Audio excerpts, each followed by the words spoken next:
யாழ் பல்கலைக்கழகத்தில் இருக்கின்ற குறிப்பாக கலைப்பீடத்தில் இருக்கின்ற பெரும்பாலானவர்கள் மீது பாலியல் குற்றச்சாட்டுகள் இருக்கு. அந்த பாலியல் குற்றச்சாட்டுகள் வழக்கு வரை சென்று பேராசிரியர் அவரை பற்றி எல்லாரும் சொல்லி தனியா கதைப்பினும், எங்களுக்குள்ள கதைப்பினும். அவர் வந்து பொம்பளைகள் ஒரு ஹோம்ஒர்க்கை கொடுத்தா கையில அந்த கையையும் சேர்த்து பிடிச்சு உம்மான்னு சொல்லிட்டு வாங்குவாரு. அப்ப அவரை உம்மான்னு சொல்றாரு. அவரை வைஸ் சான்சலர் ஆக்கி இருக்காங்களே. பேராசிரியர்களுக்கு உள்ள ஒரு அனுகூலம் என்னென்றால், இந்த பாதிக்கப்பட்ட பெண்கள் வந்து தங்களுக்கு இந்த பாதிப்பு நடந்தது என்று சொல்றதுக்கே இயலாத ஒரு சூழல் அங்க இருக்கு. சோதனையும் எழுதாமல் மாவீரர் குடும்பத்தில இருந்து வந்தவர்களுக்கு டிகிரி கொடுக்கப்பட்டது. யாழ்ப்பாணத்தை நீங்க ஒரு பீக்குளம் சொல்லிக்கல, உண்மையிலேயே அந்த பீக்குளம் ஆக்கினதுல யாழ் பல்கலைக்கழகத்துக்கு முக்கிய பங்கு இருக்குன்னு நான் கருதுறேன். பீக்குளத்தை இன்னும் பெரிய பீக்குளமாக்குற மாதிரி தான் முடியுது. யாழ் பல்கலைக்கழகத்துடைய அந்த நட்பெயரை கெடுக்கிறதுல கூடுதலாக இந்த கலைப்பீடம் தான் முன்னணியில இருக்கு. அது உண்மையான நிலைமை. அப்ப இந்த ஆட்சாக்கள் தான் கொஞ்சம் குழப்படியாரு. என்ன அவளுக்கு வருங்காலம் இல்லை. இலங்கை அரசாங்கம் நேரடியாக திட்டமிட்டு இந்த தமிழர்களுடைய கல்வியை பாலடிக்கிறதுக்கு ஏதாவது செய்யணுமா? ஒரு காலத்துல திட்டமிட்டு எங்களை நசுக்கினவர்கள் தெற்குல இருக்கிறாக்கள். இப்ப அது தேவையில்லை, நாங்களே எங்களை நசுக்கி கொள்றோம். அண்மையில தயாரிக்கப்பட்ட யாழ் பல்கலைக்கழக பாடல் ஒன்று, கீதம் ஒன்றுல இன்னும் யாழ்ப்பாணம் கல்வியில முன்னுக்கு நிக்குது அந்த பாடல் வரிகள் தெரிவிக்குது. அது என்னன்னு இதுதான் சொல்ற ஹெரிட்டேஜ் ஹிஸ்டரின்னு. நாங்களே எங்களை போனோன்னு இருக்கிறோம்.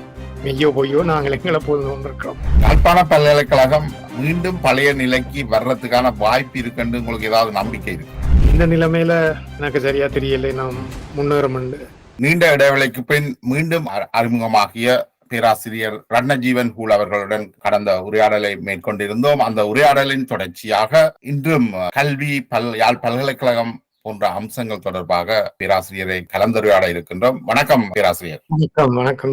அந்த சென்ற உரையாடல நாங்கள் பார்த்ததுல ஒன்று நான் இன்னொன்று கேட்கணும்னு நினைச்சேன்னா, செல்வநாயகம் அவர்கள் தமிழர்களை கடவுள் தான் காப்பாற்றணும் என்று சொல்லி ஒரு குறிப்பிட்ட ஒரு அறிக்கை ஒன்று விட்டிருந்தார், ஒரு ஸ்டேட்மெண்ட் ஒன்று சொல்லி இருந்தார். அது பொதுவாக அடிக்கடி பாவிக்கிறார்கள், தமிழ் மக்களை கடவுள் தான் காப்பாற்ற வேண்டும். அவர் தமிழர்களை கடவுள் காப்பாற்ற வேண்டும் என்றதன் பின்னணி வந்து பேரினவாத சிங்கள பேரினவாதத்திடம் இருந்து தமிழ் மக்களை கடவுள் காப்பாற்றணும் என்ற அடிப்படையில தான் அது வைக்கப்பட்டது. செல்வநாயகம் இன்றைக்கு இருந்திருந்தார் யாழ்ப்பாணத்துல தமிழரசு கட்சியுடைய தலைவராக, அவர் என்ன சொல்லி இருப்பார் என்று நீங்க நினைக்கிறீங்க?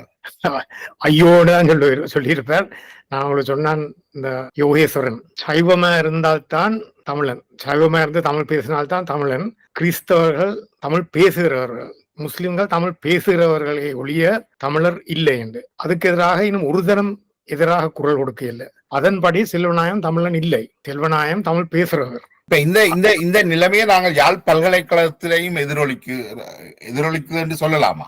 அப்படி சொல்லலாம். ஏனென்றா நான் 15ஆம் ஆண்டு வந்தேன். நான் திரும்பி அமெரிக்கால இருந்து வந்தபோது ரிட்டையர்மெண்ட் வயசு 65. அப்ப எனக்கு 2 வருஷம் தான் இருந்தது வேலை செய்யறதுக்கு. நான் இந்த 2 வருஷத்துக்குனாலும் என்ன வேலை செய்யணும்னு நினைச்சு பேராசிரியருக்கு அப்ளிகேஷன் போட்டுனான். அது இழுப்பாங்க, 2 வருஷத்துல கூட இழுக்கலாம், இழுத்து போட்டு அவருக்கு வயசு வந்துட்டுன்னு சொல்லி மூடலாம். அப்ப அதே வேளையில சிரேஷ்ட விரிவுரையாளருக்கும் அப்ளை பண்ணியிருந்தான். அதை 1 மாதத்துல எடுக்கலாம், ஒரு கவுன்சில் மீட்டிங்ல தீர்மானிச்சு எடுத்திருக்கலாம். அதுக்கு அவங்க இழுத்து இன்டர்வியூ வச்சு தகுதி இல்லைன்னு சொன்னவர்கள். தகுதி உடையவர்களையும் பொறுப்பானவர்களையும் பொறுப்பான பதவிகள்ல வச்சிருக்கிறத விரும்பல. அதிகாரத்துல வந்து பொறுப்பானவர்களை பொறுப்பான பதவியில வச்சிருக்க யாழ் விரும்புதில்லை, யாழ் சமூகம் விரும்புதில்லையா? அது ஏன்? அதுக்கு ஒரு காரணம். அப்ப இது நடந்த போது காலு பொன்சேகாண்டு என்ற ஃப்ரெண்ட், என்னோட யூஜிசியில இருந்தவர், அவர் எனக்கு தகுதி இல்லையாமன்னு கேள்விப்பட்டு சந்திரிகாட்ட சொல்லி இருக்கிறார். அப்ப சந்திரிகா பண்டாரநாயக்கா போய் யூஜிசி சேர்மன் கேட்க, யூஜிசி சேர்மன் வசந்தி அரசரிடத்திட்ட கேட்டிருக்கிறார், ஏன் என்ன தகுதி இல்லவர்னு சொன்னாண்டு. அதுக்கு அவ கொடுத்த மறுமொழி, கிறிஸ்தவர்களை பெரிய இடத்துல எடுத்தால் தங்களுக்கு பிரச்சனை வரும், அதுதான் எடுக்க இல்லைன்னு. அப்ப அவ சொன்னத மோகன் இருந்த மோகன் பீரிசன் அவர் தான் யூஜிசி சேர்மனா இருந்தவர். எழுத்துல கொடுத்தவர் சந்திரிகாக்கு மறுமொழியா. இது எப்படி கிறிஸ்தவரெல்லாம் பெரிய பதவியில எடுத்தால் அது கஷ்டம். அப்ப இதான் நிலைமை. அது அப்படியே தொடருது. செல்வநாயகத்தை கிளச்சிருப்பாங்க, செல்வநாயகம் கிறிஸ்தவன் இல்ல, நீ தமிழன் இல்ல என்று சொல்லி யோகேசன் போன்றாக்கள் கிளச்சிருப்பாங்க. சுமந்திரன் தமிழன் இல்ல, அது தமிழ் பேசுறவர். சுமந்திரனுக்கு எதிரான இந்த காழ்ப்புணர்வுக்கு இதுவும் ஒரு காரணமா இருந்திருக்குமா? இதுல பற்றி கதை கேட்க கஷ்டம். என்னன்னா, இப்ப இவர்கள் கிட்டவர்கள் சொல்லிக்க அது 100 பேரும் கிட்டவர்கள் இல்ல, 20-100 வீதம் கிட்டவர்கள் இருந்தாலே அப்படி ஒரு எலெக்ஷனை துவக்க அது காணும். இது சுமந்திரனுக்கு என்னன்னா நியாயமான ஓட் வந்தது. அவர்கள் எல்லாம் கிறிஸ்தவன் பார்க்க இல்லை. அது மிச்ச வேண்டிய காரியம். அதே நேரத்தில் அவ்வளவு தகுதிகளோட தோத்ததுக்கு காரணம் இது இந்த இந்த இந்த உணர்வு. அதாவது பல்கலைக்கழகங்கள் தான் ஒரு சமூகத்துடைய சுயாதீன அமைப்புகளா செயற்படுறது. பார்த்தோம்னா அமெரிக்கா பல்கலைக்கழகங்கள்ல பாலஸ்தீனர்களுக்காக குரல் கொடுத்து மிகப்பெரிய போராட்டங்கள் எல்லாம் நடந்திருக்குது. அதாவது குடைக்கு எதிராக கிளர்கின்றவர்களாக இளம் சமூகம் எப்பவும் இருந்திருக்குது. ஒரு சமூகத்தின் மாற்றத்தை ஏற்படுத்துறதுலையும் பல்கலைக்கழகங்கள் ஒரு முக்கிய புள்ளியாக இருந்தது. ஆனா யாழ் பல்கலைக்கழகம் 1980களுக்கு பிறகு அந்த நிலையை முற்றிலும் இழந்திருக்குன்னு தான் நான் நினைக்கிறேன். இந்த இலங்கையுடைய இன பிரச்சனை என்ற விஷயத்துல விடுதலை போராட்டத்தை எழுச்சி கொள்ள செய்ததுல யாழ் பல்கலைக்கழகத்துக்கு ஒரு முக்கிய பங்கு இருந்தது 80ஆம் ஆண்டு காலங்கள். அதற்கு பின்பு யாழ் பல்கலைக்கழகம் அங்க இருக்கிற அந்த ஸ்டேட்டஸ் கோவை அப்படியே மெயின்டைன் பண்றா, அப்படியே தக்க வச்சு கொள்றதுக்கான ஒரு சமூகமாகத்தானே அங்க இருக்கு. அதாவது பெண்ணடிமைத்தனமாக இருந்தான, சாதி ஒடுக்குமுறை என்றான, இன மத ஒடுக்குமுறை என்றான, இது எல்லாத்தையும் அப்படியே ஏற்றுக்கொள்கின்ற ஒரு சமூகமாக யாழ் பல்கலைக்கழகம் இருக்குது. அது ஏன் ஒரு குறுகிய காலம்தான் நீங்கள் அது இந்த துணைவேந்தராக இருந்த நீங்கள் அது ஏன் இந்த நிலைமை அந்த பல்கலைக்கழகத்துக்கு? எல்லாரும் தங்களோட இதை காப்பாற்றிக் கொள்ளினும், தங்களுடைய பதவிகளை காப்பாற்றிக் கொள்ளினும். நான் வைஸ் சான்சலருக்கு அப்ளிகேஷன் போட்ட உடனே அது ஒரு பெரிய அதிர்ச்சியா இருந்தது. என்ன தாக்குறதுக்குன்னு சொல்லி இந்த மனைவியையும் தாக்கி இருக்கிறாரு. அது யுஎஸ்ஏபி வழக்களாவியல் போட்ட தீர்ப்புல இருக்குது. அவருக்கு எதிராக செய்யறதுக்குள்ள இந்த அதிகாரத்துல உள்ளவர்கள் செய்யறது சரி.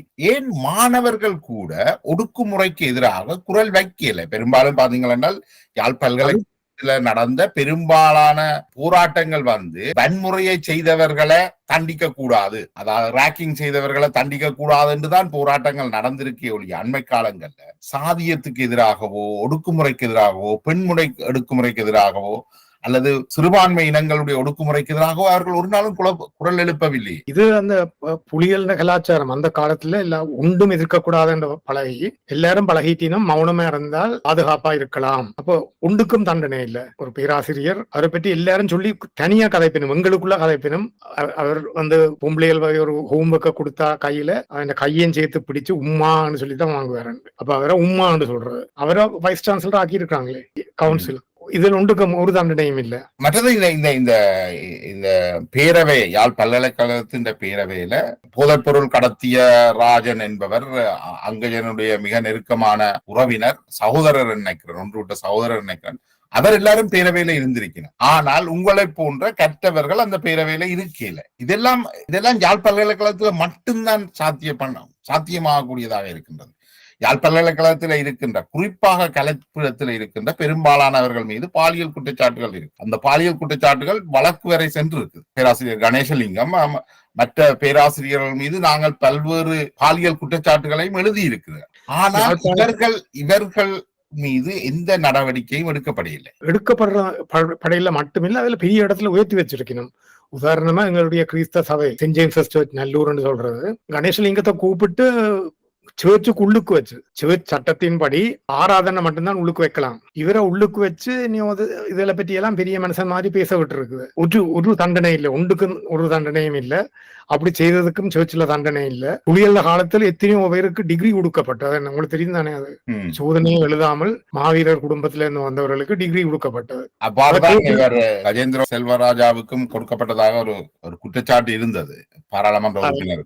நான் கேள்விப்பட்ட கொஞ்சம் வித்தியாசம் என்னன்னா, அவருக்கு 30 மார்க்ஸ் வரைக்கும் அதை ஏத்தி 40 ஆக்குறது. அப்படி சிலாக்கள் பல்கலைக்கழகத்துக்கே போகாம டிகிரி எடுத்தாக்கள் இருக்கேன். அப்படி இவருக்கு அந்த மார்க்ஸ கொஞ்சம் கூட்டி கொடுத்து வெக்கம் இல்லாத மனிதர் எங்கட தலைவர்களை கூட்டத்தில இருந்து எலெக்ஷன் கேட்கறது. இதை பற்றி கேள்வி கேட்கவே ஆக்களுக்கு பயம். என்ன பேராசிரியர் கணேசலிங்கத்தின் விஷயத்துல அவர் யோகேஸ்வரி என்ற ஒரு மலைய பெண்ணத்தான், மலைய சிறுமியை, தனக்கு வேலைக்கு இருந்த சிறுமியை தான் பாலியல் துஷ்பிரயோகம் செய்ததாக குற்றஞ்சாட்டப்பட்டு அது வழக்கு நடந்தது. அந்த பெண் அதற்கு பின்பு விடுதலைப்புலிகளால் படுகொலை செய்யப்பட்டதாகத்தான் தகவல்கள் வெளிவந்தன. அது மட்டுமில்ல, பெண்கள் அமைப்புகள் எல்லாம் அந்த கேஸை கட்புறுத்தி கொண்டு நீங்க முடிவுக்கு கொண்டு வரணும் என்று நான் கேள்விப்பட்டதின்படி வைஸ் சான்சலர் துரராஜாவே இது எல்லாம் கொஞ்சம் விட்டு கொடுக்க பண்ணுங்க. இப்ப இந்த அண்மையில யாழ் பல்கலைக்கழகத்தின் கலைப்பீடாதிபதியாக ரகுராம் தெரிவு செய்யப்பட்டு இருக்கின்றார். இவர் தெரிவு செய்யப்பட்டதுக்கு பின்னணியிலையும் இந்த பெண்களுக்கு எதிரான, பெண்கள் மீதான பாலியல் வன்முறைகளை பாவிக்கிறவர்கள் தான் அவரை இந்த நிலைமைக்கு கொண்டு வந்ததாகவும் ஒரு குற்றச்சாட்டு இருக்குது. இதுல என்ன முரண்நகை என்றால், இவர்கள் தங்களை ஒரு பெரிய தமிழ் தேசியவாதிகளாக தங்களை காட்டிக் கொள்கிறார்கள். இதை நீங்கள் எப்படி பாக்குறீங்க? எனக்கு ஒரு ஆள் தானே தேசியவாதி என்றால் அதையே ஒரு ஒரு கூடாத ஒரு பாயிண்ட் என்று தான் நான் எடுப்பேன். தேசியவாதி என்று எல்லா கல்லரும் தேசியவாதி என்றதை ஒரு போர்வையா போட்டுக்கொண்டு நல்ல காரியங்களை சமுதாயத்திலிருந்து பெறுகிறது. அதுதான் தேசியவாதி என்பதற்கு பெருமதி. என்னன்னா இந்த யாழ் பல்கலைக்கழகத்திலுடைய இந்த பேராசிரியர்களுக்கு உள்ள ஒரு அனுகூலம் என்னென்றால், இந்த பாதிக்கப்பட்ட பெண்கள் தங்களுக்கு இந்த பாதிப்பு நடந்தது என்று சொல்றதுக்கே இயலாத ஒரு சூழல் அங்க இருக்குது. அதாவது அவர்கள் அப்படி சொன்னால் தவறு அவர்கள் மீது மீள திருப்பப்பட்டு விடும் என்ற ஒரு நிலைமை அங்க இருக்குது. அதை நீங்கள் அறிஞ்சிருக்கிறீங்களா? அது சாதாரணம். எனக்கு என்னுடைய பஞ்சாதிக்குள்ளாலே அவனுடைய அனுபவத்துக்குள்ளாலே எனக்கு தெரியும். பிரெக்னண்டா இருக்கு எங்கட 4வது பையனை பெறும்போது சட்டை தான் போடுறவ என்ன வசதி, என்ன வயிறும் உள்ளுக்கு தள்ளி கொண்டிருக்க சாரியம் போட்டு கையை வைத்து பிளாக் போர்டில் எழுதுனா பின்னுக்கு இருந்து சாக் எல்லாம் வந்த விழும். அப்ப அப்படிப்பட்ட இதுல அவ போய் பீடாதிபதி தமிழ் பொம்பளை முறப்பட்டவ பீடாதிபதி தமிழ் பொம்பளை. அதே உமக்கு மட்டும்தான் நடக்குது. இதான் அவனோட கேள்வி. ஏன் உமக்கு மட்டும்தான் இது நடக்குது? நல்ல பிள்ளைக்கு ஆம்பளைகளுக்கு முன்னால நாங்கள் இப்படிப்பட்ட குற்றச்சாட்டுகள் ஒன்று இல்லை என்றெல்லாம் இப்படி கணக்க உதாரணங்கள் சொல்லலாம். இல்ல அதான் என்னன்னா பெண்களுக்குள்ள பெரிய சிக்கல் என்னென்றால் தங்கள் மீது நடத்தப்படுகின்ற அடக்குமுறை அல்லது இவ்வாறான துஷ்பிரயோகங்கள் பற்றி அந்த குற்றத்தை போய் பதிவு செய்கிறதே மிக சிக்கலானதாக இருக்குது. அதால இவர்கள் தப்பித்துக் கொள்கின்ற ஒரு நிலைமை தான். அவையில்தான் வேற அது பிள்ளையே அவர்களே போடுவேன். ஏன் உமக்குத்தான் நடக்குது? பொம்பளைகள் இப்படி நீ சரியா உடுக்க இல்லையோ? இதெல்லாம் கேட்கிற கேள்விகள். எனக்கு அந்த பீடாதிபதி அப்ப கிட்டத்தட்ட 60 வயதா இருக்கும். எனக்கு அப்படி ஒண்ணு நடக்கிற இல்ல சொல்றேன். 60 வயது மனுஷனுக்கு நடக்காத சாதாரணம். எப்படியா அப்படித்தான் சொல்றேன். எனக்கு அப்படி ஒன்று நடக்க இல்ல. என்னுடைய நீண்ட அனுபவத்திலே அல்லது நான் வந்த விடயம் என்னென்றால், நான் உணர்ந்து கொண்ட விடயம் என்னென்றால், யாழ்ப்பாணம் ஒரு நீங்கள் உங்களோட சொல்லாடலையே பாவிக்கிறது. யாழ்ப்பாணத்தை நீங்க ஒரு பீக்குளம் சொல்லிக்கல. உண்மையிலேயே அதை பீக்குளம் ஆக்கினதுல யாழ் பல்கலைக்கழகத்துக்கு முக்கிய பங்கு இருக்குன்னு நான் கருதுறேன். ஏனென்றால் வட மாகாணத்தின் அல்லது வடக்கு கிழக்கு மாகாணங்களுடைய பாடசாலைகளின் ஆசிரியர்களை யாழ் வடக்கு கிழக்கு மாகாணங்கள்ல உள்ள அதிகாரிகளை உருவாக்கினது இந்த பல்கலைக்கழகம் தான். கடந்த 30 ஆண்டுகளாக இவர்கள் உருவாக்கினவர்கள் தான் இன்றைக்கு இந்த அதிகார கட்டமைப்புல இருக்கணும். பீக்குளத்தை இவர்கள் தான் உருவாக்கி இருக்கிறார்கள் என்றது என்னுடைய கணிப்பு. அதை பற்றி நீங்கள் என்ன சொல்ல விரும்புறீங்க? இல்ல, அதே தங்களோட பதவியை பாதுகாக்கும் போதே ஒரு பீக்குளத்தை இன்னும் பெரிய பீக்குளமாக்குற மாதிரி தான் முடியுது. இப்ப அவன் ஒரு உதாரணம், நான் வைஸ் சான்சலருக்கு எலெக்ஷன் கேட்கும் போது கந்தசாமி என்று ஒரு பேராசிரியர் இருந்தவர். அவரும் போட்டி போட்டா அவர் சொன்னாராம், எனக்கு சொல்லல, எனக்கும் ஒரு சொன்ன நினைக்கிறேன், தாங்கள் இவ்வளவு இருந்து யுத்த காலத்துல பல்கலைக்கழகத்தை பேணின பிறகு கஷ்டப்பட்டு பேணின பிறகு இவையில் வெளியில சோசா இருந்து போட்டு வந்து தங்களுக்கு எடுக்க பாக்கணும். அதான் நினைப்பாங்க. திறமை உள்ளவர்களை உள்வாங்குறதுன்றதிலும் பார்க்க தான் அவர்கள் இந்த பல்கலைக்கழகத்துல வச்சிருக்க பாக்கணும். இன்னும் புலிகள் இது ஆட்சி முற்றாக போகவில்லை. என்னடா 2010ஆம் ஆண்டு நினைக்கிறேன், நான் என்ஜினியரிங் கோஆர்டினேட்டரை நியமிக்கப்பட்டேன் நான் யூஜிசியால. அப்ப அந்த பொறியியல் பீடத்தை ஸ்தாபிக்கிறது தான் எனக்கு தரப்பட்ட கடமை. அப்ப நான் எல்லாம் நியாயமா யோசிச்சு, எங்களுக்கு 2 பெரிய அனுபவம் இருக்கிற பழைய வைஸ் சான்சலர்ஸ் சொல்லிருச்சுனும், இப்படி பேராதனி ஒரு காலத்துல முரட்டுவை விட திறமையான இடமே இருந்தது. இப்ப முரட்டுவ முந்திட்டுது. அது முந்தினதுக்கு காரணம் ஒன்று, அந்த பெரிய நகரங்கள்ல இருந்து வாராக்கள பிள்ளைகள் எல்லாம் அங்க வரையணும். அப்ப அவர்களுக்கு ஏற்கனவே இங்கிலீஷ் தெரியும், மற்ற பிள்ளைகளும் இங்கிலீஷை பொறுக்குவினும். மற்றது நகரங்களுக்கு கிட்ட இருக்க ட்ரைனிங்குக்கு இடங்கள் இருக்கும். பிரதிநியாளர்களுக்கு ட்ரைனிங்கு போக இடமும் இல்ல, தமிழும் சிங்களமும் பேசிக்கொண்டுதான் இருக்கணும். அதாலதான் பிரதனியா விழுந்தது என்ஜினியரிங். அப்ப யாழ்ப்பாணத்துலதான் போடுவோம். அப்ப நான் இந்த கமிட்டி ஒன்று வச்சிருந்தேன். கமிட்டியில போட்டு ஒரு ரிப்போர்ட் ஒன்று எழுதினாங்க, யாழ்ப்பாணத்துலாம் வைக்கணும். அதை போய் அப்பத்தைய வைஸ் சான்சலர் அந்த கமிட்டியை கூப்பிட்டு, என்ன விட்டுட்டு மிச்சாக்கெல்லாம் கூப்பிட்டு மாத்தி எழுதுங்க, கிளிநொச்சியில போடணும். கிளிநொச்சியில போய் போட்டுச்சுன்னா அதோட என்ன விட்டாச்சு, கிளிநொச்சியில போய் போட்டு இப்ப படிப்பிக்கிறதுக்கே ஆக்கள் இல்லை. அங்க ஆர்ட்ஸ் இது அக்ரிகல்ச்சர்ல இருக்கணுமாக்கம், இந்த அக்ரிகல்ச்சர் ஆக்களுக்கு வெளியில அவ்வளவு இடம் இல்லை. இப்படி பொறியியல் படிப்பிக்கிறதுக்கு ஆக்களே இல்லை. இப்ப பழைய மாணவர் வெளியூர்ல இருந்து பிஹெச்டி பண்ணேக்க பிஹெச்டி மாணவர்களாக ஜூம்ல படிப்பிக்கணுமா இன்ஜினியரிங். ஜூம்ல எப்படி இன்ஜினியரிங் படிப்பிக்கலாம்? வகுப்புல இருந்து போர்டுல எழுதி கேள்விகள் கேட்க வச்சதான் சரியா படிப்பிக்கலாம். அப்ப இங்க இருந்து வரப்போற ஆக்களுக்கு சரியான படிப்பு கிடைக்கிறதும் இல்ல. அப்படியே இன்ஜினியரிங் ஃபேக்கல்டி இப்ப சரியான கஷ்டமான நிலையில இருக்குது. குவாலிஃபிகேஷன் இருக்கிற வாத்தியார் மேல எல்லாரும் விட்டுட்டு போயினம். அப்ப ஆக எனக்கு இருக்கிற ஒரே ஒரு நல்ல யோசனை என்னன்னா, மெடிக்கல் ஃபேக்கல்டி தொடங்கப்படும் போது யாழ்ப்பாணத்துல டாக்டர்ஸ் இருக்கையில ஆசிரியராக இருக்கிறதுக்கு எனவே சயின்ஸ் டிகிரி செய்தாக்கள் அப்படி இப்படின்னு அந்த பூச்சியை பற்றி படிச்சாக்கள், பயாலஜி படிச்சாக்கள், அதெல்லாம் படிப்பிச்சது உதவாததாக இருந்திருக்கலாம். அப்படி நிலைமை என்னன்னா, அந்த மாணவர்கள் எல்லாரும் மிக கட்டிக்காரர், தமிழருக்குள்ள மிக கட்டிக்காரர் தான் மெடிசினுக்குள்ள வாரது. அப்ப அவர்கள் கட்டிக்காரர்கள் என்னுடைய நாங்கள் படிப்பிச்சா என்ன, படிப்பிக்காட்டிக்கு என்ன, அவையில் சரியா தங்களோட வாழ்க்கையை நடத்தி கொள்வேனும். டிகிரி சர்டிபிகேட் கிடைச்சால் அவையெல்லாம் வெளியில போன உடனே அமெரிக்கால அந்த எக்ஸாம்ஸ் எல்லாம் எடுக்க டக்குன்னு பாஸ் பண்ணி நல்ல டாக்டர்ஸா இருக்கணும். அப்படி கட்டிக்கார மூல நல்லா இருந்தபடியா அவையில் தப்பிட்டினும். அதே மாதிரி அதாவது பேராசிரியர்களுடைய அல்லது விரிவுரையாளர்களுடைய திறமையை காட்டிலும் மாணவர்கள் திறமையானவர்களாக இருந்தபடியால் அவர்கள் வெற்றிகரமாக கல்வியை முடிச்சு கொண்டு வெளிநாடுகளையும் வெற்றிகரமானவர்களாக இருக்கிறார்கள்.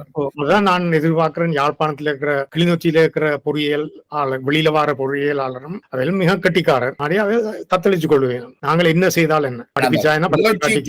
பொறியியல் பீடம் போனதுல ஒரு விமர்சனம் உங்கள் மீது வைக்கிற ஒரு விமர்சனமாக இருந்தது என்னென்றால், உங்கள் மீது அல்ல, அது கிளிநொச்சிக்கு போக வேண்டும் என்றதை கனவேர் ஆதரிச்சிருக்கணும். அதுக்கு இருந்த நீங்கள் சொல்ற காரணம் சரி, அவர்களுக்கு பயிற்சி வழங்குறது கஷ்டம். நகர்ப்புற கிளிநொச்சியில எந்த ஒரு தொழில்நுட்ப நிறுவனங்களும் இல்லை. அது இருக்கிற இடம் மட்டுமில்ல, விரிவுரையாளர் தன்னும் குடும்பத்தோட கிளிநொச்சியில வாழ்வு. அந்த வாதம் கூட சரியாக இருந்தாலும் இப்ப பிற்படுத்தப்பட்ட பிரதேசங்களும் வளர்ச்சி அடையத்தானே வேணும் ஒரு காலகட்டத்தில். அதாவது யாழ்ப்பாணத்துல ஒரு பெரிய இட நெருக்கடியும் இருக்குத்தானே. அது அப்படியே வேற விதத்துல செய்யணும். இவன் மிக திறமையான மாணவர்கள் வருங்காலத்தை உபயோகிச்சு செய்யக்கூடாது. அதான் செய்திருக்கிறோம். அவன் வருங்காலத்தை வெளியிட்டு இருக்கிறோம். புலிகள் அப்ப இறந்துட்டாலும் தோத்துட்டாலும் அவர்களுக்கு வாழ் பிடிச்சாக்கள் எனவே இருந்தவர்கள். புலிகள் அதை விரும்பினோடைய தாங்களும் அதை செய்யணும்னு சொல்லி போய் செய்தவர்கள். அந்த அடிப்படையில தான் அது கிளிநொச்சிக்கு கொண்டு போகப்பட்டிருக்கின்றது. மாணவர்களுடைய நலனையும் பார்க்க புலிகள் அதை கொண்டு இருந்தபடியால் அதை செய்திருக்கிறார்கள் என்று. அடுத்தது இன்னொரு விஷயம் என்னென்றால், நீங்கள் படிக்கின்ற காலத்துல பெரும்பாலும் இலங்கையில வடக்கு கிழக்குல படித்த தமிழர்கள் உலகின் பல்வேறு நாடுகளுக்கு, ஆப்பிரிக்க நாடுகளுக்கு எல்லாம் புலம்பெயர்ந்து சென்று ஆசிரியர்களாக, தொழில்நுட்பவியலாளர்களாக, மருத்துவர்களாக எல்லாம் இருந்திருக்கின்றார்கள். பிரித்தானியாவிலையும் பெரும்பாலான மருத்துவமனைகளில் உள்ள மருத்துவர்கள் இலங்கையை சேர்ந்த தமிழர்கள் இருக்கின்றார்கள். ஆனாலும் இப்ப வடக்கு கிழக்கில விஞ்ஞான பாடங்களை கற்பிப்பதற்கு, தமிழ் பாடங்களை கற்பிப்பதற்கு, ஆங்கில பாடத்தை கற்பிப்பதற்கான ஆசிரியர்களுக்கான போதாமை ஒன்று இருக்குது. அவ்வளவு தூரத்துக்கு நம்மளுடைய கல்வி நிலை வீழ்ந்திருக்குது. அடுத்தது இந்த பாடங்களை தெரிவு செய்பவர்கள், அதாவது விஞ்ஞான பாடங்களை தெரிவு செய்து கற்பவர்கள் வீழ்ச்சி காணப்படுது. இதுக்கு என்ன காரணம்? இதுவும் ஒரு விதத்துல ஒரு அடக்குமுறை. ஏனென்றா, ஒரு உதாரணத்தை சொல்றேன். ஆர்ட்ஸுக்கு போற ஆட்களுக்கு வேலை வாய்ப்பு குறைவு. அப்படியே இன்னும் எடுத்துக்கொள்வேன். கடைசியில இப்ப சில பேராசிரியர்மாருக்கு யாழ்ப்பாண பல்கலைக்கழகத்துல அவளுக்கு பதவி வேணும், துறை தலைவர் பதவி வேணும், பேராசிரியர் பதவி வேணும்னா இன்னும் ஒரு துறை துவக்கணும். அதுக்காக வேண்டி ஹிந்து சிவிலைசேஷன் ஒன்று ஆரம்பிச்சிருக்கணும். ஒருத்தருக்கும் அங்க போக விருப்பம் இல்லையா? இந்த ஹிந்து சிவிலைசேஷனை படிப்பிச்சு போட்டு இதுவும் சொல்லுவேன் இவர் சைவாக்களுக்கு எதிரென்று நான் உண்மையத்தான் பேசுறேன். படிப்பிக்க தயார் இல்ல மாணவர்கள். அப்படியே வில்லங்கப்படுத்தி அதுக்குள்ள போடணும்.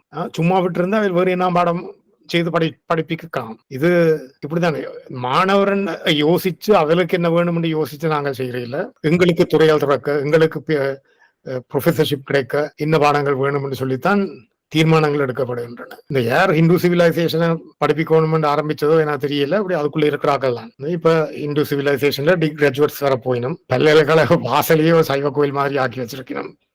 இப்ப என்ன சிக்கல் என்றால், இப்ப இந்த ஆர்டிபிஷியல் இன்டெலிஜென்ஸ்ன்றது இன்றைக்கு தொழில்நுட்பத்துல வளர்ந்து வர ஒரு விஷயமா இருக்கு.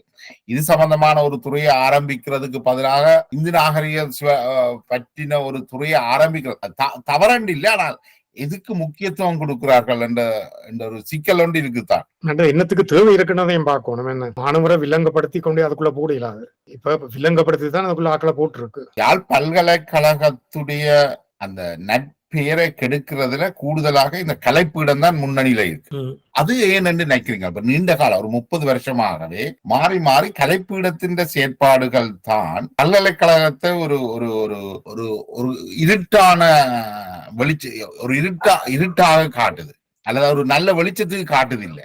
அது ஏன்? அதுக்கு ஒரு காரணம் அந்த வருங்காலத்து எதிர்பார்ப்பு. நான் கண்டிருக்கிறேன், மாணவர் எல்லாரும் சேர்ந்து இன்னும் ஒரு காரியத்துல ஸ்ட்ரைக் கண்டு வெளிக்கிடைக்க இன்ஜினியரிங் ஃபேக்கல்டி மாணவர், மருத்துவ பீட மாணவர் அதில் விரும்புற இல்ல.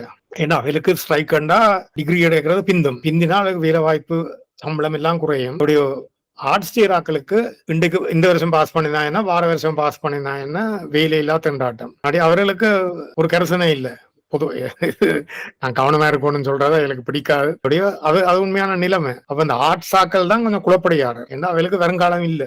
அவளுக்கு ஆர்ட்ஸை விட்டுட்டு வேறு என்ன ஐடி தான் படிக்க விட்டு இருக்கலாம். ஐடி செய்யறது கஷ்டம் இல்ல, ப்ரோக்ராமிங் செய்தாலே வேலை வாய்ப்பு கூட. ஏன் பல்கலைக்கழகங்கள் மாணவர்களுக்கு எதிர்காலத்தை வழங்குற கல்விக்கு பதிலாக இவ்வாறான மாணவர்களுக்கு எதிர்காலம் இல்லாத துறைகள்ல கல்வியை ஊட்டினம்? பல்கலைக்கழகம் தானே அதை தீர்மானிக்கணும்.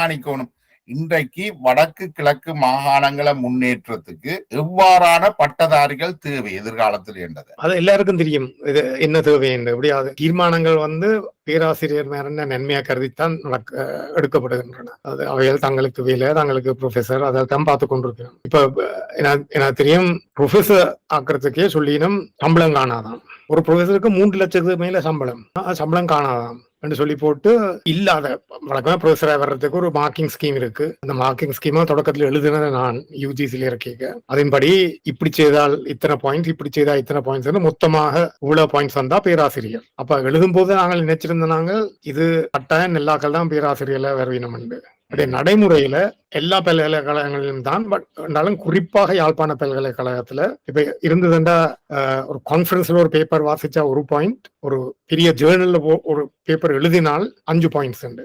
இவங்க எல்லாரும் கான்ஃபரன்ஸ்ல போட்டுட்டு ஜேர்னல் சொல்லி போட்ட உடனே அதை எக்ஸாமின் பண்ற ஆக்கள் அது ஜேர்னல் பேப்பர் தான் சொல்லி 5 பாயிண்ட்ஸ் கொடுக்கணும். அப்ப இது கனவே இருக்கு. நான் பெயர் சொல்ல விரும்பல, கனவே இருக்கு. இது இப்படிதான் ப்ரொஃபஸரா வந்தவர்கள் 3 லட்சம் ரூபாய் சம்பளத்தோட. அப்ப பேரவையில இருக்கிற ஒரு ஆள் தேவநேசன் நேசியா எழுத்துல சொன்னவர், நீங்கள் இதுக்கு கான்ஃபரன்ஸ் பாயிண்ட்ஸ் போட்டிருக்கீங்களா, அது ஜேர்னல் பாயிண்ட்ஸ் கொடுத்திருக்கிறீங்க, உண்மைக்காக கான்ஃபரன்ஸ் பாயிண்ட். வசந்தி அரசு காலத்துல ஒரு ஆக்ஷன் எடுக்கையிலே அவர் பேரவையில இருந்து கொண்டு எழுத்துல கொடுத்தவர் முறைப்பாடு. வசந்தி அரசரட்னம் ஒரு ஆக்ஷனும் எடுக்கையில அவையில் செய்யறது எந்த கூட்டத்துக்கு யார் போனாலும் 200 கொடுக்கிறது. பல்கலைக்கழகங்களை சமயத்துல இருந்து பிரிச்சு வைக்கணும். என்ன நீங்கள் இப்ப அவையில கான்ஃபரன்ஸுக்கு போனா 200 தர வேணும். அப்ப எடுத்து பூசம் கூச்சமா இருக்கும். உங்களுக்கு கூசாமல் இருக்க எடுக்காம விட கூசமா இருக்கும். பல்கலைக்கழகத்தின் வாசல பாத்தீங்கன்னா அது ஒரு சைவ கோயில் மாதிரி மெயின் ரோட்ல போட்டுருக்கு. அதுல இருந்து நேர கோயிலுக்கு போகுது. இதெல்லாம் மற்றது நீங்க சொன்ன மாதிரி அந்த கான்ஃபரன்ஸ் பாயிண்ட், ஜேர்னல் பாயிண்ட், இந்த விஷயங்கள்ல யாழ் பல்கலைக்கழகத்தின் கலைப்பீடத்தை பொறுத்தவரை பெரும்பாலும் அவர்கள் இந்திய பல்கலைக்கழகங்கள்ல தான் அவர்கள் தங்களுடைய பட்டப்படிப்பை மேற்கொண்டிருக்கிறார்கள். யாழ்ப்பாணத்திலேயும் சிலர் யாழ்ப்பாணத்திலேயே மேற்கொண்டிருக்கிறார்கள். அப்படி என்றால் பெரும்பாலும் இவர்கள் இந்த ஜேர்னல் என்றதெல்லாம் அங்க ஒரு தொகை பணத்தை கொடுத்து இந்த இவர்களுக்கு புள்ளி கொடுக்கறதுக்காகவே உருவாக்கப்பட்ட அப்படி ஜேர்னல்ஸ் இருக்குது, ஏராளமா இருக்கு.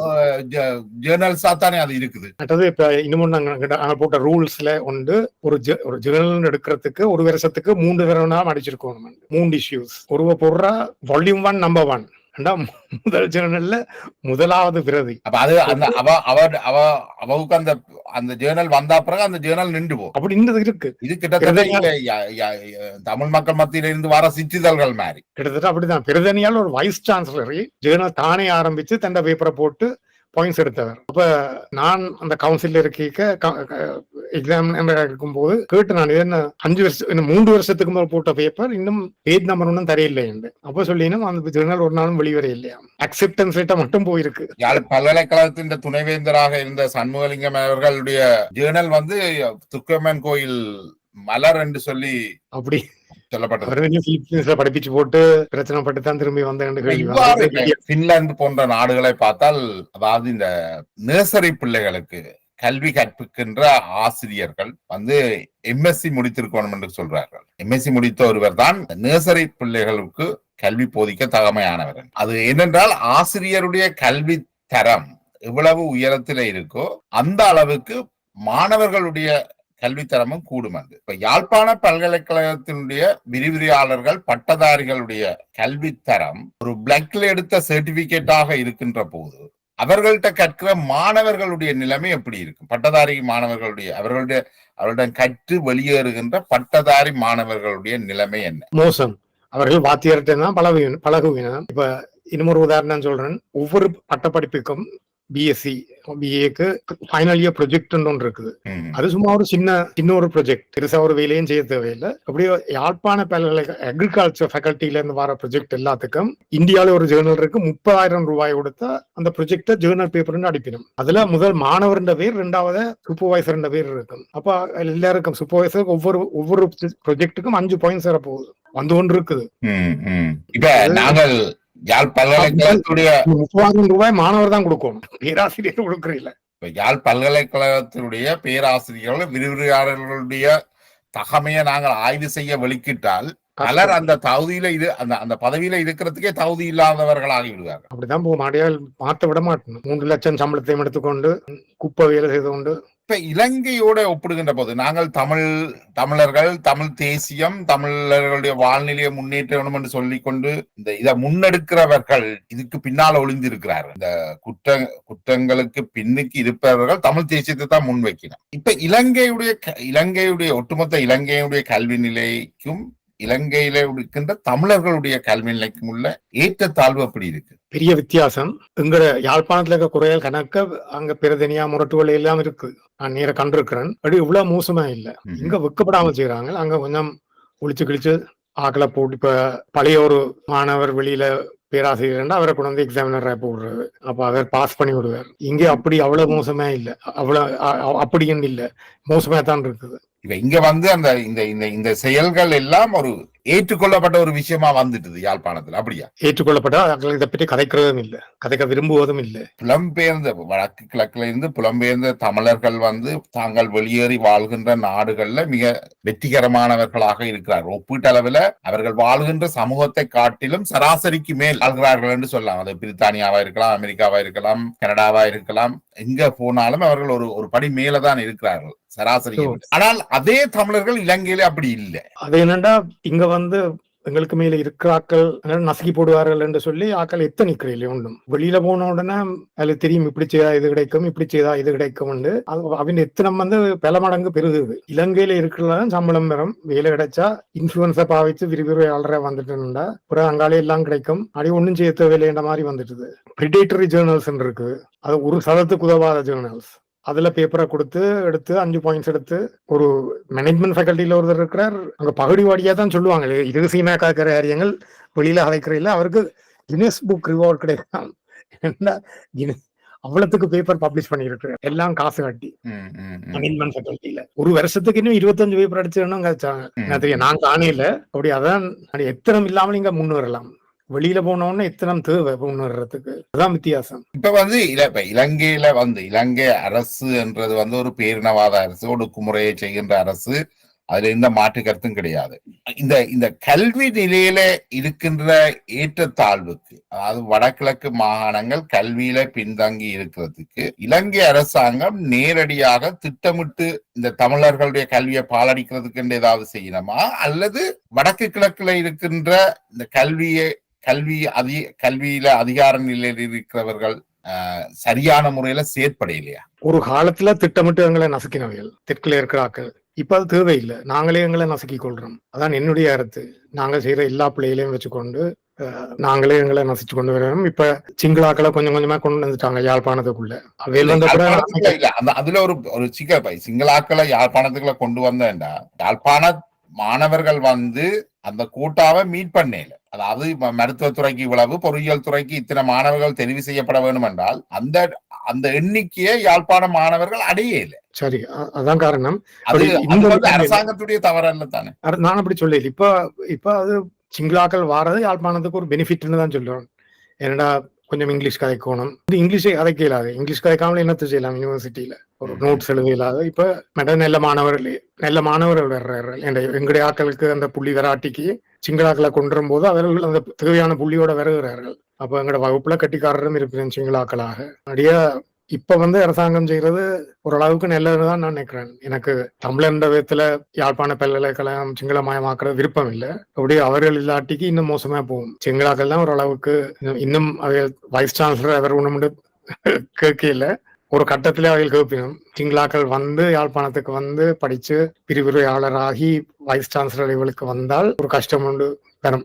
நீங்க அந்த முதல்ல ஒரு விஷயம் சொல்லிங்கிறீங்க, அது ஒரு ஒரு சிக்கலான விஷயமும் தான். அதாவது இந்த கலைப்பீடத்துல உள்ள மாணவர்கள் வந்து ஏனைய பீடங்கள்ல இருக்கிற மாணவர்கள் தங்களோட கல்வியை வளர்க்கறதுல கூட ஆர்வமும், கலைப்பீடத்துல உள்ளவர்கள் அது பற்றின அக்கறையும் இல்லாம இருக்கிறது. இது வந்து ஒரு பெரிய சிக்கலாக இருக்குது. இல்ல இந்த அதாவது இந்த கலைப்பீடம் வந்து டொமினண்டா இருக்கிறது.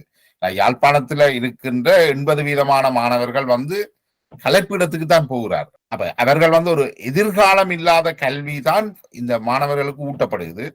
அந்த கல்வியை வழங்குறவர்களும் அதுக்கான தகுதி இல்லாதவர்களாகவும் இருக்கிறார்கள். அப்ப எங்களுடைய சமூகம், எதிர்கால சமூகம், அரசாங்க கட்டமைப்புகள் வந்து இன்னும் ஒரு மோசமான நிலைக்கு போறதுக்கு தானே அது வழிவகுக்க போகுது.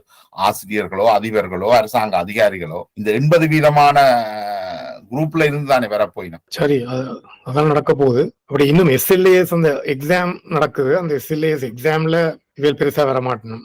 கூடாத மாணவர்கள் எல்லாச்சையும் SLAS எக்ஸாம சரியா அரசாங்கம் நடத்திச்சதென்றால் எங்களோட அட்மினிஸ்ட்ரேட்டர்ஸும் ஒரு தகுதி உள்ளவர்களாக தான் வருவேணும். அதுல இன்னும் பிழை வரைய இல்லை.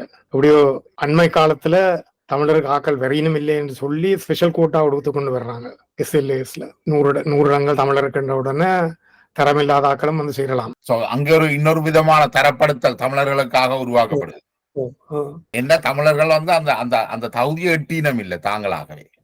இது உங்களுக்கு ஒரு அதிர்ச்சியை தர இல்லையா? நீங்கள் ஒரு நாங்கள் ஒரு காலகட்டத்துல நான் நினைக்கிறேன் 80கள்ல இலங்கையில வந்து கல்வியில வந்து ஏனைய மாவட்டங்களிலும் பார்க்க முன்னுக்கு நின்ற ஒரு சமூகமா. இப்ப மாகாணங்கள்ல பிந்தி கடைசி வந்து நாங்கள் ஜிடிபி தானே எல்லாத்திலும் குறைவு.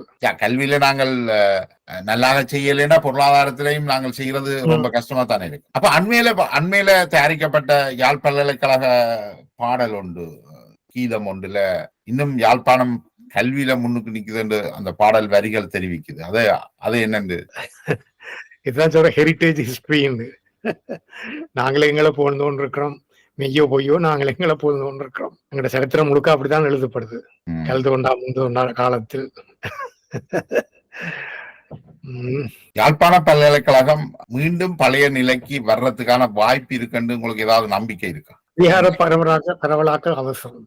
அதிகாரத்தை பரவி உண்மைக்கு பரவி பகிர்ந்தால் நிலாக்கள் மேல வர ஒரு சந்தர்ப்பம் இருக்குது. இந்த நிலைமையில எனக்கு சரியா தெரியலை நாம் முன்னேறும். நீண்ட உரையாடல். இது ஒரு மிக சிக்கலான உரையாடலும் எங்களோட சமூகத்தின் அடிக்கட்டுமானம் தொடர்பான உரையாடல். அதாவது ஒரு சமூகத்தினுடைய அடிக்கட்டுமானம்ன்றது அந்த சமூகத்துல இருக்கிற கல்வி அமைப்புலதான் தாங்கி இருக்கு. அந்த கல்வி அமைப்பு சம்பந்தமாகத்தான் நாங்கள் இந்த உரையாடலை மேற்கொண்டு இருக்கிறோம். இதுல வளமை போலவே நீங்கள் ஒரு சிக்கலான கருத்தாளர், ஒரு என்ன சொல்றது, விவாதத்தை தூண்டுற ஒரு விஷயமா தான் இது இருக்குது. பல்வேறு எதிர்ப்புகளும் நிச்சயமாக வரும், அதுக்கு குறைவு இருக்காது. இருந்தாலும் இது பேசப்பட வேண்டிய ஒரு விஷயம்தான். உங்களுடைய நேரத்தை பேசுறதாலதான் எங்களோட அறிவு வளரும். நிச்சயமாக.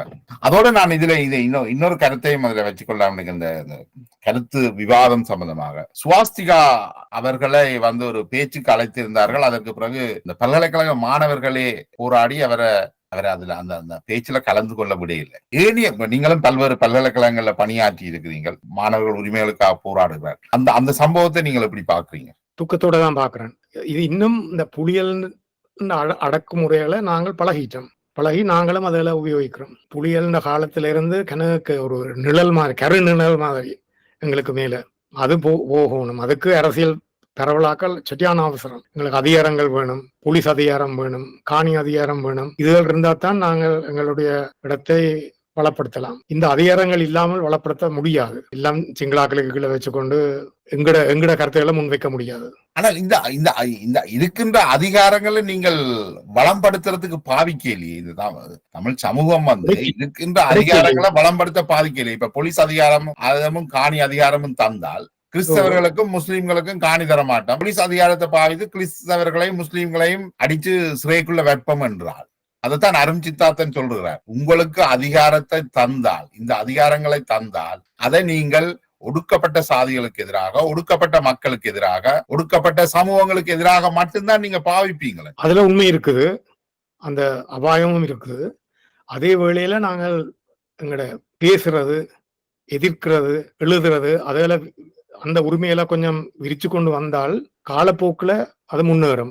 நாங்க அதுக்குள்ளால போய்த்தான் வெளிவரணும். அந்த ஒரு காலம் வரும்.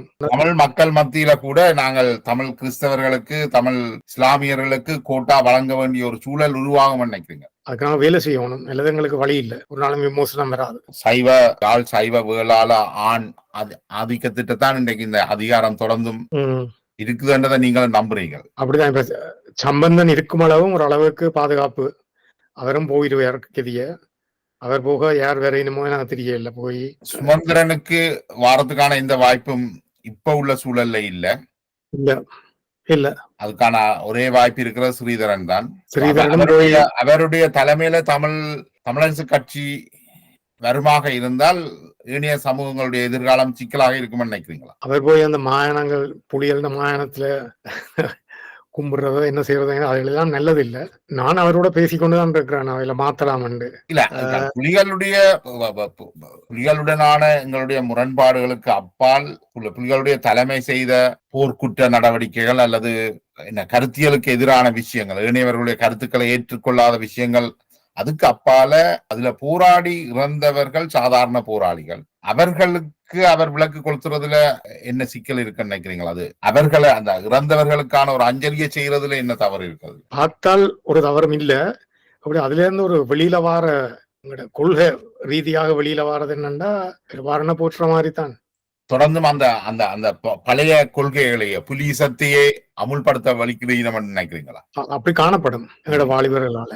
நான் கவனிச்சதுக்கு வாலிபர்கள் அதுக்கு பெரிய ஆதரவு இருக்குன்னு தெரியல. அவையில் தங்களுடைய அறியங்களை பார்த்து கொழும்பு கோடி வெளியிலோட தான் பார்த்து கொண்டிருக்கணும். ஆனா அந்த உரையாடல்கள்ல, விவாதங்கள்ல, மேடைகள்ல இது ஒரு இது நான் என்னன்னு இது பாக்குறேன்னா ஒரு விர்ச்சுவல் ரியாலிட்டியாக இருக்கு. புலிகள் இல்ல, ஆனா இருக்கணும். அப்படிதான் போகுது. அவ என்ன நாடகம் தான் மேலாக்கள் திருப்பி CV விக்னேஸ்வரனோ எல்லாம் இதுல நான் நினைக்கிறேன். இதுல இன்னொரு விஷயத்தையும் அம்சத்தையும் கவனிக்கணும் என்றால், உண்மையிலேயே ஒரு விடுதலைக்காக போராடிய பலர், புலிகளை நம்பி போராடிய பலருடைய அபிப்பிராயம் வேண்டாம், புலிகள் முடிந்து விட்டார்கள், புலிகளுடைய சகாப்தம் முடிந்துதான், அவருடைய அரசியல் முடிந்தது. இப்ப உள்ளவர்களை நாங்கள் புலிகளாக பார்க்க கூடாது. அந்த புலிகளை விட்டு இவர்கள் மீதான ஒரு விமர்சனம் வைக்கணும் என்றுதான் அவர்கள் விரும்புகிறார்கள். தொடர்ச்சியாக நாங்கள் புலிகள் மீதான கண்டனங்களை வைக்கிறது அல்லது புலிகளை ஒட்டி விமர்சனத்தை வைக்கிறது ஒரு அர்த்தம் இல்லாத விஷயம் என்று இதே நீங்கள் எப்படி பாக்குறீங்க? அதை ஏற்றுக்கொள்ளலாம், அதை சரியான விதத்துல செய்யலாம். புலிகளுக்கு ஒரு பெரிய புகழா கொடுக்காமல் செய்யலாம். இல்ல, இவர்கள் இந்த சிக்கல் இதுல என்னென்றால், இப்ப ஸ்ரீதரனா இப்ப இன்றைக்கு ஆர் தமிழ் தேசியத்தை தூக்கி பிடிக்கிறார்களோ, அந்த தமிழ் தேசியம் என்றது ஒரு புலி தேசியமா தான் இருக்குது. தூக்கி பிடிக்கிறார்கள் ஏனென்றால் தங்களுடைய குற்றங்கள் இருந்து தப்பிக்கொள்வதற்காக. உண்மையிலேயே புலிகள் இருந்திருந்தால் இன்றைக்கு சிலவேளை இவர்கள் உயிரோடு இருந்திருக்க மாட்டார்கள், இவர்களுக்கு மரண தண்டனை வழங்கப்பட்டிருக்கும். ஆனா அவர்கள் தான் இன்றைக்கு புலிகளை பிரதிநிதித்துவப்படுத்துகிறார்கள். இத பலர் கடுமையா விமர்சிக்கணும். என்றால் இவர்கள் புலிகள் அல்ல, அது புலத்தில் தெரியும். என்னோட வேலை செய்யறாக்கள் 40 வயதுக்கு கீழ்பட்டார்கள் எல்லாம் அப்படித்தான் யோசிக்கணும். இன்னும் அந்த வெளியில சொல்ற அளவுக்கு வேற இல்லை நினைக்கிறேன். இந்த விமர்சனங்களை நாங்களும் விமர்சகர்களாக இருப்பவர்கள் இத இந்த விமர்சன பாணியில நாங்களும் ஒரு சுய விமர்சனம் செய்து கொண்டு நாங்களும் விமர்சன பாணியை மாற்றுறது நல்லவென்று நான் நினைக்கிறேன். இல்லையா? நானும் தான் மாற்றணும். எப்படியோ கஷ்டம் என்னண்டா அவங்களுக்கு பயந்து வாழ்ந்து கஷ்டப்பட்ட பிறகு இருந்தா போல மறக்கல. நன்றி பேராசிரியர். இந்த நீண்ட உரையாடலுக்கு பல்வேறு அம்சங்களை நாங்கள் இதுல காய்ச்சிருக்கிறோம். மற்றொரு உரையாடல்ல சந்திப்போம். தேங்க்யூ.